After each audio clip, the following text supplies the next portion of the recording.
Looks peaceful here in the country, doesn't it? And it seems a long way from the guns of the battlefront. But these broad fields are at war, and the farmers here, as in every other part of the country, are very much in the fight.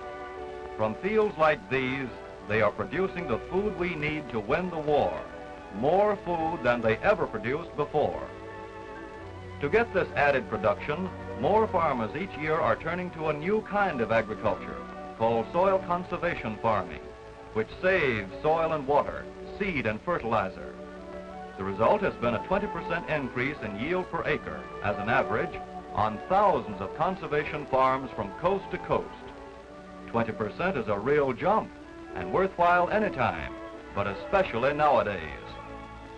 Here in York County, Chris Musser farms 102 acres. At harvest time one year, he began thinking about soil conservation.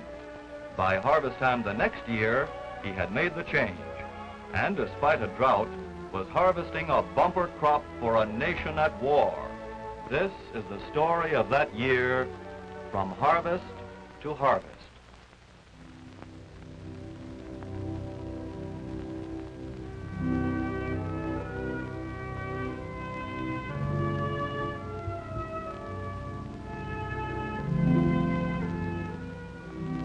Spring Run Farm is a family farm, and it's been that way from the beginning. Chris Musser is head of the family, thinking carefully, working hard. But then everybody works at Spring Run.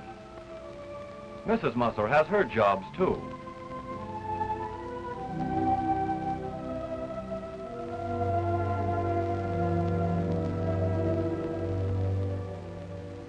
And so does Chris Jr.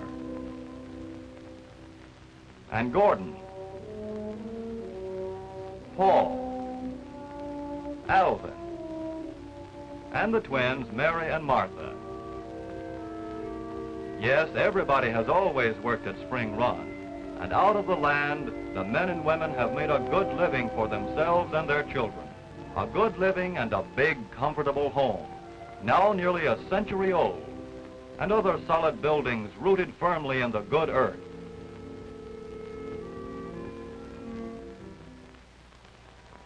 In the fields, there's time for a lot of thinking, and that's what Chris Musser was doing at harvest time that year, shortly after the war began. Crops were pretty good, all right, but not good enough for wartime, and the soil was getting thin in spots. He knew that some of his neighbors had taken to plowing across their sloping land, along the contour, to save soil and water, and their crops had turned out better, too. But as a boy, Chris had learned to plow a straight row, straight as an arrow. It's hard to break an old habit like this, even when you know that straight rows waste your land and hurt it. With every hard rain, the water pours downhill, down the rows, and washes soil along with it. Sooner or later, that means trouble.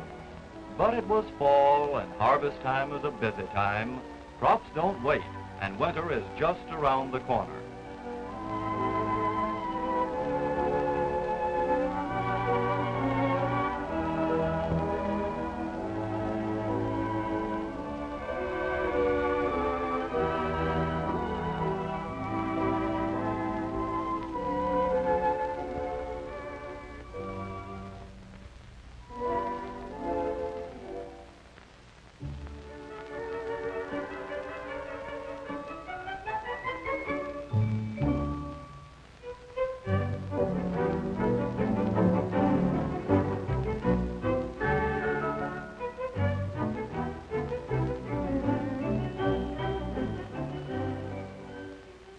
Off and on during the winter, Chris kept thinking about his land, whether he should change over to soil conservation methods, whether it would really help him get more production.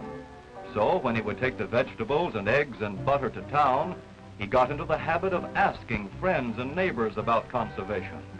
Like any good farmer, Chris wanted to find out all he could about the new methods before he tried them out.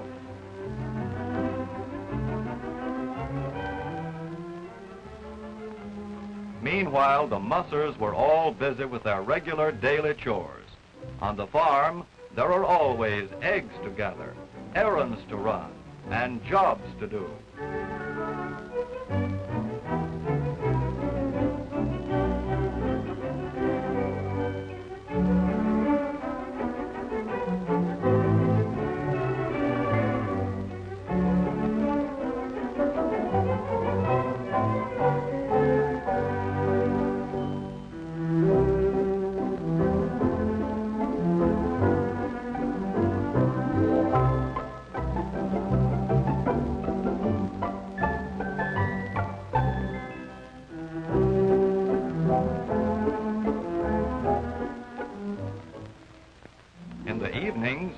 Chris worked long hours at his desk. There were records to keep, plans to make for the year ahead. He read reports on conservation farming, too, how it was done and how it increased production. For production is the big farm job always. And then one night later on, Chris called on some old friends. He told them he was finally convinced by what he had read and by talking with his neighbors that conservation farming would increase his production and protect his soil at the same time. He said he was ready to try it and wanted to know if he could get help in doing the job. His friends were the supervisors of the York Soil Conservation District, elected by the farmers to encourage soil conservation and see that it was carried out in a sensible, practical way. They agreed to provide him with a conservation map of his land and the help of a technician from the Soil Conservation Service to get him started off on the right foot.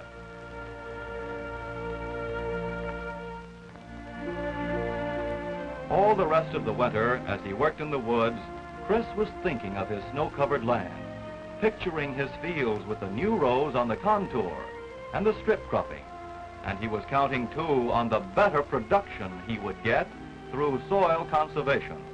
Better production as his share in winning the war.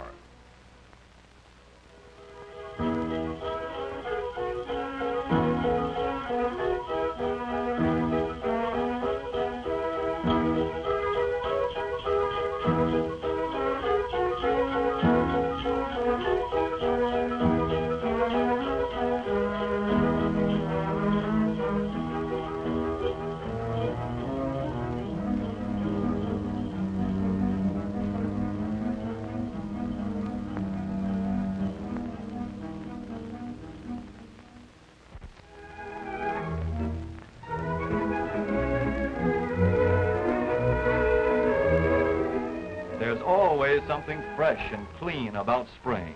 Every time it comes around, the sun is warm and friendly. It feels good. The very air seems to be charged with a new life, and the zest for living and growing is everywhere.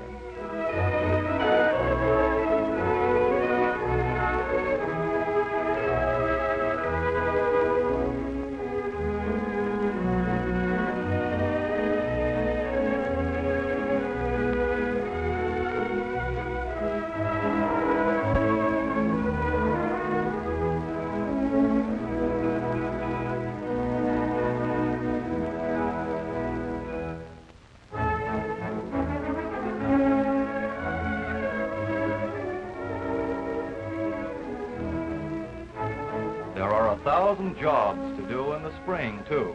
And on the farm, it seems as though all of them have to be done at the same time. There's machinery that has to be made ready, and there are potatoes that need to be cut for planting. With labor short and food needed for war, everybody pitches in, old and young alike.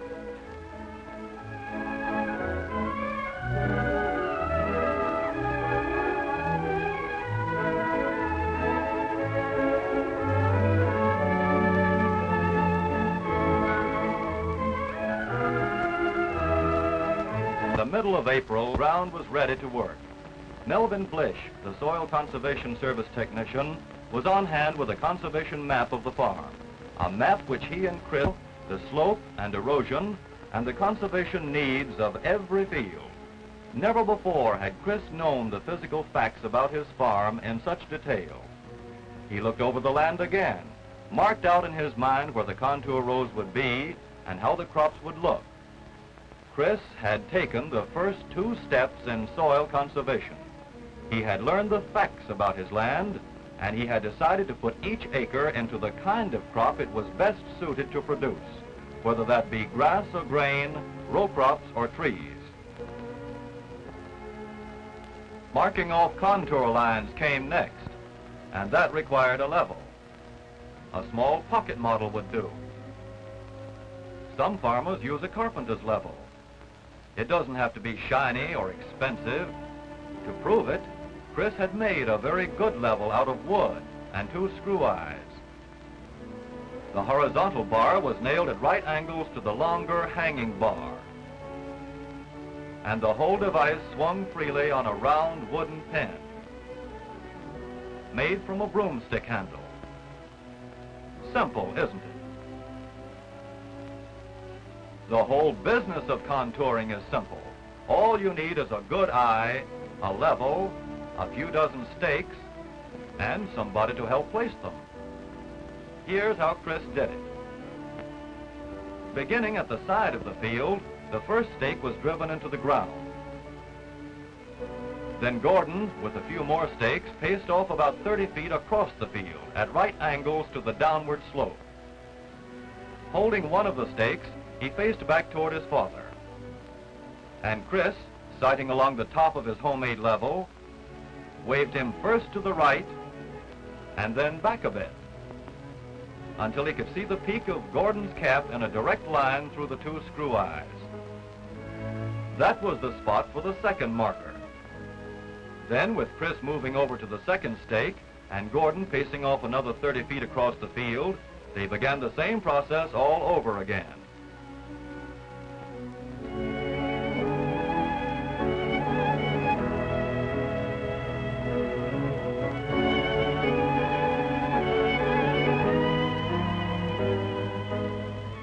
It didn't take long. Within an hour, the stakes marking the first contour row were in the ground. Furrows running along this line would be level all the way across the field.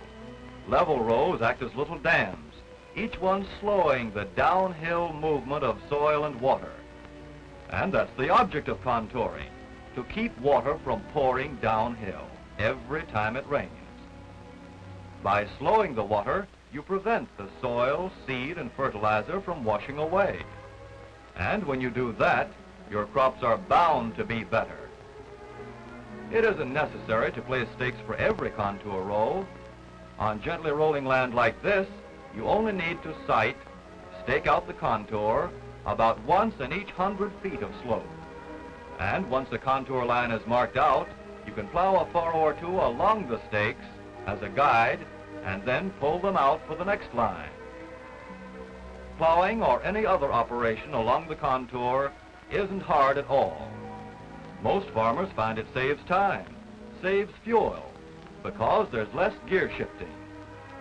Operations are easier on the contour.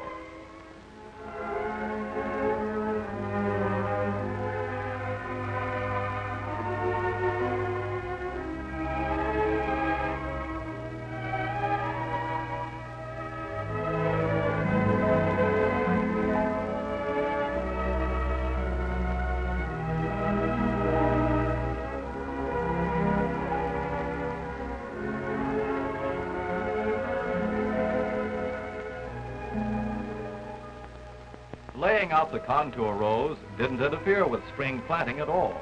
As soon as the weather was right, Chris was ready to go ahead with potato planting, liming, and all the other springtime jobs. And then, almost before he knew it, spring was turning into summer, and the garden was flourishing.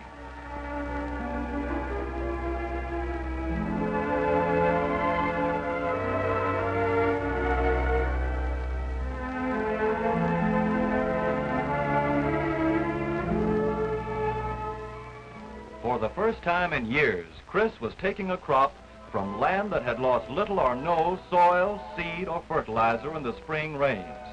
There had been no replanting to do either, and that had meant savings in time, labor, and money.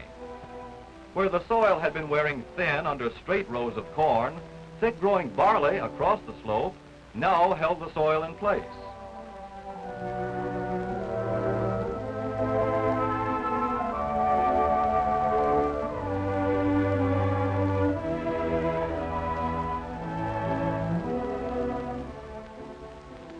The contour rows of potatoes and soybeans were coming along very nicely.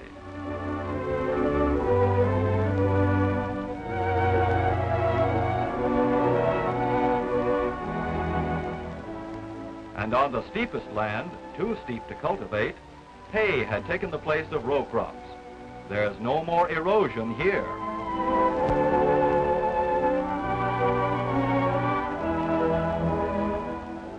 In the cornfield, contour rows were holding back water so it could be stored in the soil for the young crop.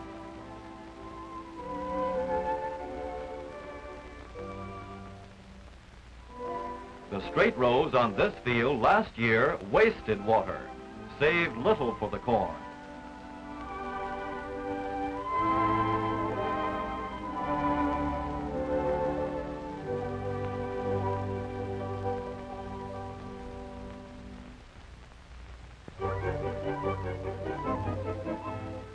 Cherry pie in the making.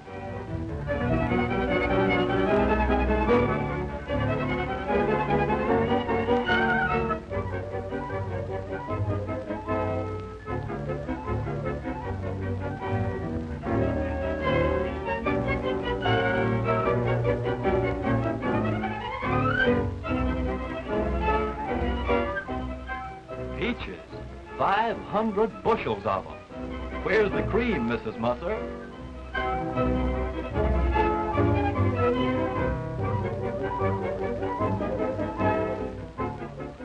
Nobody goes hungry on the farm, especially when there's a good garden. Even after most of the fruits and vegetables have gone to market, there's plenty for canning. Looks good, but I'll bet it tastes even better.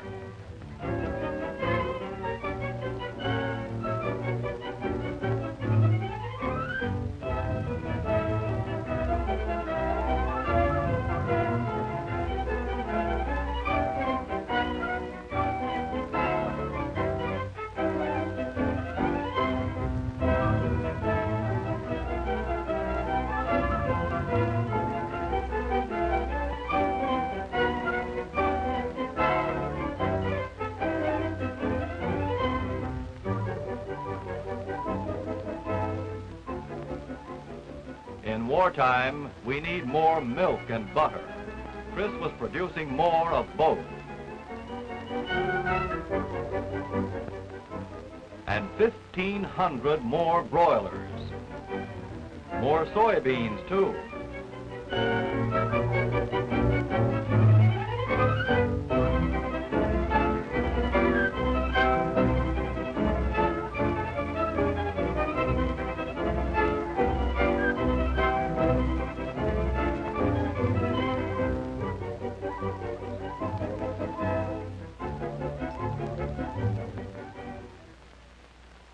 With water stored in the soil by conservation, corn production went up.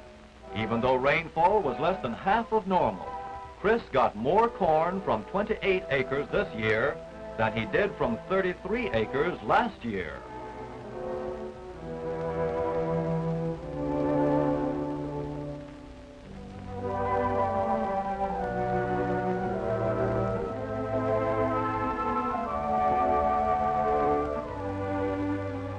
The potato fields told the same story.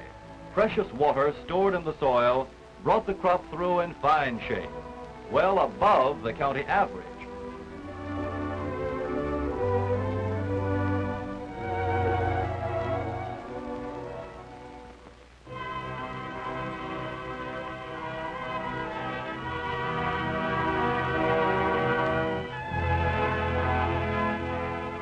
Well, that's the story. Chris Musser and Spring Run Farm happen to be in Pennsylvania, but almost the same story could be told about farmers and the land in Georgia or Minnesota, Oregon or Utah, Arkansas or Nebraska. All over the country, soil conservation is increasing production, increasing it now when we need it most.